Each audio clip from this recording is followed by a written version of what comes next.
Hello everyone, this is Sandeep Kumar from Government College for Women Sirsa, and today we are going to start the new chapter in number theory, that is Fermat's, Wilson and Chinese remainder theorem। तो सबसे पहले आज हम करने वाले हैं फर्मट्स theorem क्या है इन नंबर थ्योरी और उसका यूज़ क्या है। तो स्टार्ट करते हैं। सबसे पहले वाला थ्योरम है कि if p is a prime number and a1 a2 up to an are integers, then a1 plus a2 plus a3 plus an whole raised to power p is equal to a1 power p plus a2 power p so on a3 power p so on an power p। जो भी यहाँ पे number थे a1 to an, इनका सबका plus करके whole power p था, वो आ गया उनकी सबकी power p plus m into P. m into P का मतलब है कि ये जो m इंटू पी टर्म है वो मल्टीपल ऑफ p है। तो सिंपली आप ये कहते हैं कि कोई भी एक p एक प्राइम नंबर हो, a1 a2 an इंटीजर्स हो, तो a1 plus a2 so on an whole power p is equal to a1 power p plus a2 power p plus so on an power p plus multiple of p। तो इस तरह से आप इसको कह सकते हैं। तो ये वाला थ्योरम हम प्रूफ नहीं करने वाले हैं, ये आप प्रूफ बायनोमियल थ्योरम से कर सकते हैं कि सिंपली आपको याद रखना है कि जो भी पावर p के बाद जो फैक्टर होगा उसमें वो मल्टीपल ऑफ p होगा और p यहाँ पे प्राइम नंबर है। हम नेक्स्ट देखते हैं जो है हमारा फर्मट थ्योरम। फर्मट थ्योरम क्या है कि if p is a prime number, p एक प्राइम नंबर है और a है वो कोई इंटीजर है सच दैट a और p का जो GCD है वो क्या है 1 है, then a raise to power p minus 1 is congruent to 1 mod p। आप इसको इस तरह से कह सकते हैं कि p divides a raise to power p minus 1 minus 1। तो आइए देखते हैं हम प्रूफ के लिए हम जो हमने लास्ट थ्योरम पढ़ा है उसका यूज़ करेंगे, क्योंकि हमें पता है a1 plus a2 plus an of power p is equal to a1 of power p, a2 of power p and so on an of power p plus multiple of p।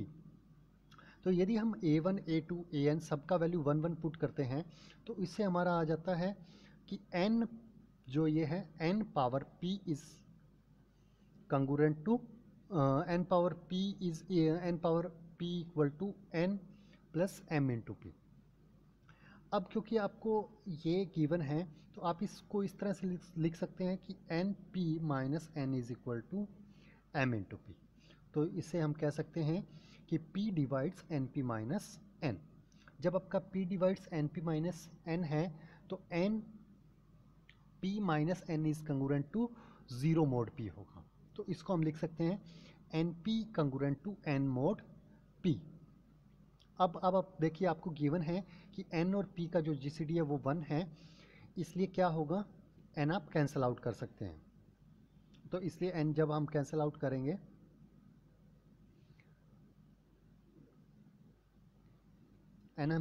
करेंगे तो n raise to power p minus 1 is congruent to 1 mod p। p की जगह आप क्या लिख सकते हैं, n की जगह a लिख सकते हैं। हाँ, नोट करने वाली बात है कि a का जो GCD है वो है p के साथ 1। तो पहले आप n equal to a put कीजिए, उसके बाद a से कैंसिल आउट कर दीजिए, इससे आपका ये थ्योरम प्रूफ होता है। अब हम देखेंगे क्वेश्चंस क्या है। सबसे पहला एग्जांपल है verify the Fermat theorem for the following. a is equal to 8 है और p का वैल्यू है आपका वो 3 है। a इज इक्वल टू 8 और p इज इक्वल टू 3 है, तो उसमें आप देख सकते हैं कि 8 और 3 का जो GCD है वो क्या है 1 है, इसलिए फर्मट थ्योरम इज एप्लीकेबल। अब क्योंकि 8 और 3 का GCD 1 है तो फर्मट थ्योरम एप्लीकेबल है। अब आप लगा सकते हैं कि a raise to power p minus 1 is congruent to 1 mod p। इसका मीनिंग ये है कि a raise to power p minus 1 निकाला हमने, वो आया आपका 64। अब उसमें से माइनस 1 किया, माइनस 1 करेंगे तो क्या आ जाएगा 64 माइनस 1 63। अब 63 है वो डिविजिबल बाय 3 है, p यहाँ पे वैल्यू 3 है, तो इससे हम कह सकते हैं कि a raise to power p minus 1 is congruent to 1 mod 3, इसलिए फर्मट थ्योरम हुआ वो वेरीफाई हो गया। यहाँ पे आपका a का वैल्यू 4 है, p का वैल्यू 5 है, 4 और 5 का जीसीडी क्या है 1 है, इसलिए फर्मट थ्योरम एप्लीकेबल है। अब आप कीजिए a की पावर 5 माइनस 1 4, तो 4 का पावर 4 किया यह है 256 माइनस 1 किया 255, 255 है वो डिविजिबल बाय 5 है, इसलिए a raise to power p minus 1 is congruent to 1 mod p हो गया, इसलिए फर्मट थ्योरम वेरीफाई हो गया। नेक्स्ट है कि आपको प्रूव करना है कि n raise to power 16k minus 1 is divisible by 17 if n और 17 का जो जीसीडी है वो 1 है। अब आप देखिए n और 17 का जीसीडी 1 है, इसलिए आप, और जो 17 नंबर है वो एक प्राइम नंबर है, राइट। तो प्राइम नंबर है ये, आप एग्जैक्टली वैसा ही केस हो गया कि a और p का जीसीडी 1 है, तो फर्मट थ्योरम आप लगा सकते हैं। तो हमने क्या किया, फर्मट थ्योरम लगा दिया, n raise to power 16 is congruent to n raise to power 17 minus 1 is congruent to 1 mod p आ गया। अब आप इसमें ये आ गया आपका n raise to power 16 is congruent to 1 mod 17, हमने पावर के दोनों साइड लगा दिया, तो 1 का पावर के क्या होगा 1, इसलिए ये आ गया आपका n raise to power 16k is congruent to 1 mod 17, तो 17 divide n raise to power 16k minus 1, इस तरह से ये आपका प्रूफ हो जाता है। नेक्स्ट है example 3, so that 5 raise to power 10 minus 3 raise to power 10 is divisible by 11। अब आप देखिए 5 और 11 का जीसीडी 1 है, 11 इसमें क्या है प्राइम नंबर है, इसी तरह 3 और 11 का जीसीडी 1 है और 11 एक प्राइम नंबर है, तो हम दोनों पार्ट लगा देते हैं जो फर्मट थ्योरम के दोनों सेट के लिए 5 और 11 और 3 और 11 के लिए। तो आपके पास आएगा 5 raise to power 10 is congruent to 1 mod 11, इसी तरह 3 raise to power 10 is congruent to 1 mod 11, दोनों को आप सब्ट्रैक्ट कर दीजिए जैसे हमने यहाँ पे किया है, दोनों को सब्ट्रैक्ट किया तो 5 raise to power 10 minus 3 raise to power 10 is congruent to 0 mod 11, तो इस तरह से 11 divides 5 raise to power 10 minus 3 raise to power 10, तो ये जो नंबर है वो डिविजिबल बाय 11 हो जाता है। इसी तरह एग्जाम्पल 4 है आपका, if a and b are coprime to the prime number p, मतलब p और a का जीसीडी 1, p और b का जीसीडी 1, आपको शो करना है कि a raise to power p minus 1 minus b raise to power p minus 1 is equal to multiple of p। Multiple of p होने का मीनिंग यही है कि p divides this number, clear है। तो जैसा हमने एग्जैक्टली लास्ट केस में किया वैसा ही ये है कि आपका एक फर्मट थ्योरम से a raise to power p minus 1 congruent to 1 mod p हो जाएगा, क्योंकि p प्राइम नंबर है और a ऐसा नंबर है जो इसके को प्राइम है। इसी तरह b raise to power subtract कराऊंगी तो आपका ये आ जाएगा। एग्जाम्पल 5 है, if p is a prime number so that the difference of pth prime of any number exceed the difference of the number by a multiple of p। इसको आप statement अच्छे से समझें कि p एक प्राइम नंबर है, आपको show क्या करना है कि difference of pth power of any number, दो नंबर हैं उनकी हमने पावर pth पावर कर दी, उनका जो pth पावर होगा वो एक्सीड करेगा difference of number by multiple of p, मतलब यदि मैं उसमें से डिफरेंस ऑफ नंबर घटा दूं तो वो मल्टीपल ऑफ p होगा, ये हमें प्रूव करना है। मान लेते हैं कि x और y दो नंबर हैं, तो डिफरेंस ऑफ नंबर क्या होगा x माइनस वाई, और डिफरेंस ऑफ pth पावर क्या होगा x raise to power p minus y raise to power p। अब आप देखिए p एक प्राइम नंबर है, इसलिए क्योंकि x p is congruent to x mod p होगा। ये हम जब हमने ये हम फर्मट थ्योरम प्रूव कर रहे थे तो उस पार्ट में हमने ये वाला प्रूव किया था कि np minus n is congruent to multiple of p, तो उसी का हमने यहाँ पे यूज किया कि xp congruent to x mod p, इसी तरह yp is congruent to y mod p, subtract कर दिया हमने xp minus yp x minus y, इसलिए ये क्या आ गया xp minus yp minus x minus y is multiple of p, ये आपको प्रूव करना था। इसी तरह आप आपको यूज़ करते हुए सारे एग्जाम्पल ये करने हैं। जैसे आपका ये है एग्जाम्पल 7 कि n raise to power 7 minus n is divisible by 42। तो n raise to power 7 minus n, अब आप देखिए 7 है जो नंबर वो एक प्राइम नंबर है 7,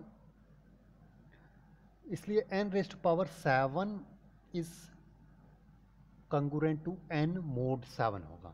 मतलब इसका मैं ये कह सकता हूँ कि n raise to power 7 minus n is divisible by 7। तो 7 है वो n raise to power 7 minus n को डिवाइड करता है, राइट।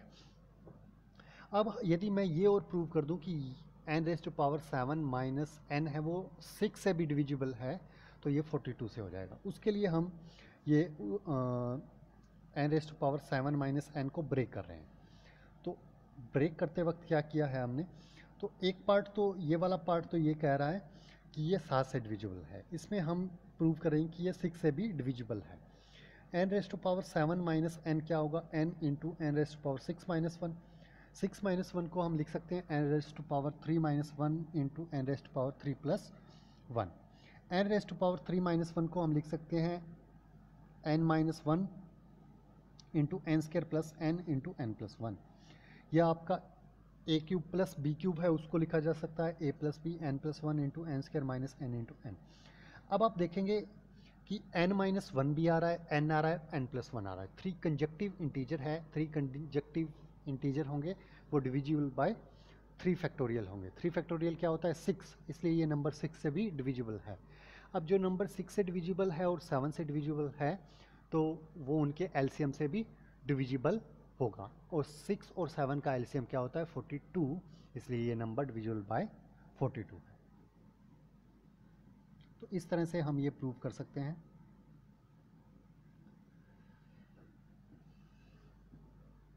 इसी तरह का है एग्जांपल 8 कि n raise to power 16 minus a raise to power 16 is divisible by 85। अब आप देखिए 85 है, 85 के यदि मैं फैक्टर करूं तो 17 इंटू 5, तो हम 17 का यूज़ कर लेंगे कि n और a है वो को प्राइम टू 85 है। जब n और a को प्राइम टू 85 है तो को प्राइम टू 17 भी होंगे,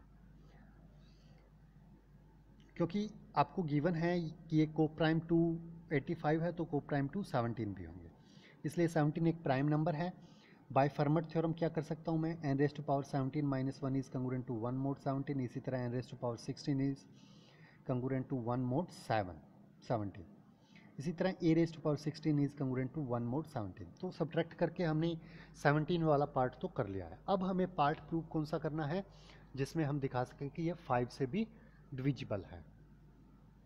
तो अब क्योंकि जो दो नंबर 85 के जो आपके जो दो नंबर हैं वो 85 के को प्राइम है तो 5 के भी को प्राइम हो, इसलिए हमने क्या किया कि n raise to power 5 minus 1 is congruent to 1 mod 5 होगा। इसी तरह n raise to power 4 is congruent to 1 mod 5 होगा। हमने पावर 4 दोनों साइड कर दिया तो n raise to power 16 is congruent to 1 mod 5 हो गया। इसी तरह a4 is congruent to 1 mod 5 है, दोनों साइड पावर 4 किया तो a raise to power 16 is congruent to 1 mod 5 आ गया। इस तरह से ये हम ले आए कि 5 divide n raise to power 16 minus a raise to power 16। अब एक नंबर है 5 भी डिवाइड करता है 17 भी डिवाइड करता है उसी सेम नंबर को, तो उनका जो होगा एलसीएम होगा वो भी डिवाइड करेगा, इसलिए 85 है वो डिवाइड करता है। इस तरह से आप ये सारे क्वेश्चन कर सकते हैं, फर्मट थ्योरम के बेस पे हैं जो। तो आई होप ये आप देख सकते हैं, ये काफ़ी अच्छा क्वेश्चन है कि so that 2 raise to power 48 is congruent to 1 mod into 105। तो आपको 105 के फैक्टर हैं 3, 5 एंड 7, तो इनका यूज़ करना है आपको। 3 यूज़ करेंगे तो 2 raise to power 2 is congruent to 1 mod 3 होगा। इसका हमने पावर कर दिया 24, तो इसके power 2 raise to power 48 is congruent to 1 mod 3 आ गया। इसी तरह 5 का कर सकते हैं कि 2 raise to power 4 is congruent to 1 mod 5 है, हमने पावर 12 किया तो 1 मोड 5 आ गया। इसी तरह 7 का कर सकते हैं। तो इस तरह से हम सारे करके इनका क्या होगा, 2 raised power 48 is congruent to 1 mod LCM of 357, वो होगा 105। तो इस एग्जैक्टली जैसे हम पहले कर रहे थे वैसा ये अगेन एक क्वेश्चन है। तो ये आप पूरा का पूरा कंप्लीट करें, एक्सरसाइज 3.1 भी कंप्लीट कर लें। इसके बाद है वो है आपका विल्सन थ्योरम, जो हम नेक्स्ट लेक्चर में देखेंगे।